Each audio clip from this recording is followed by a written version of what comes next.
Chín đô đó mày nói đâu.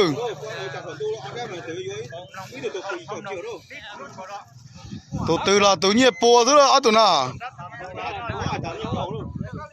Chả nhiệt chậu nữa. Ôi yo.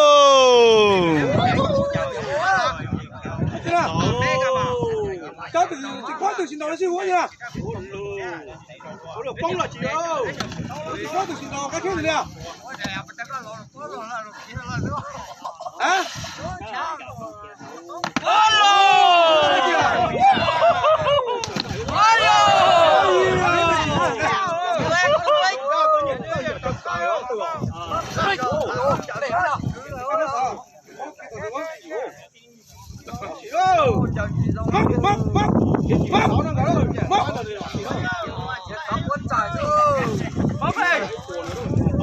Chín trái đó, tôi xin lo đó, ăn tụi mình tung đó.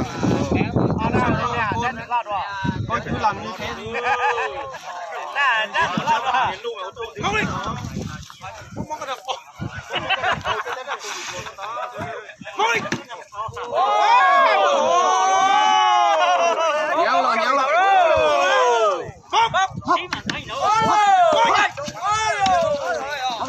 Wow, thế ra nhìn nhỉ. Mua đồ hết luôn. Chín gì đã cung bút rồi này.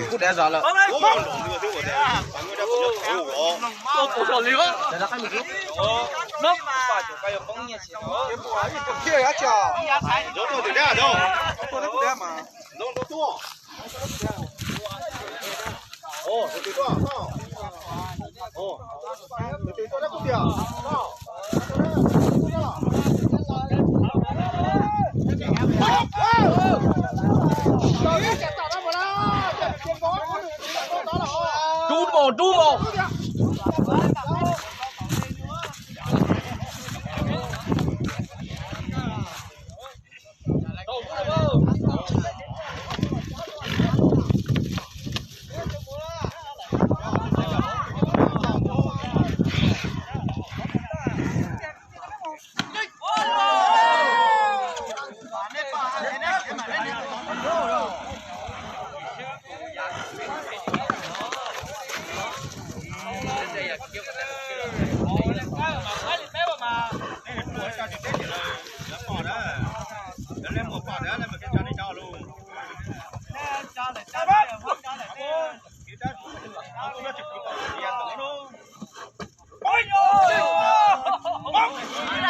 Bốn nó chỉ là đi tiền nữa.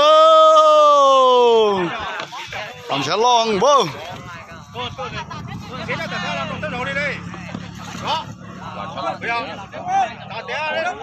Hả? Chú nhấp phải nữa.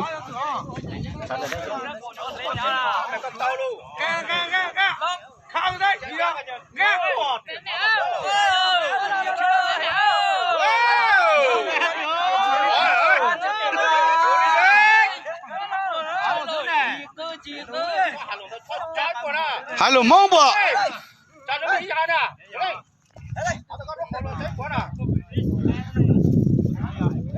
Chắc cung là đi.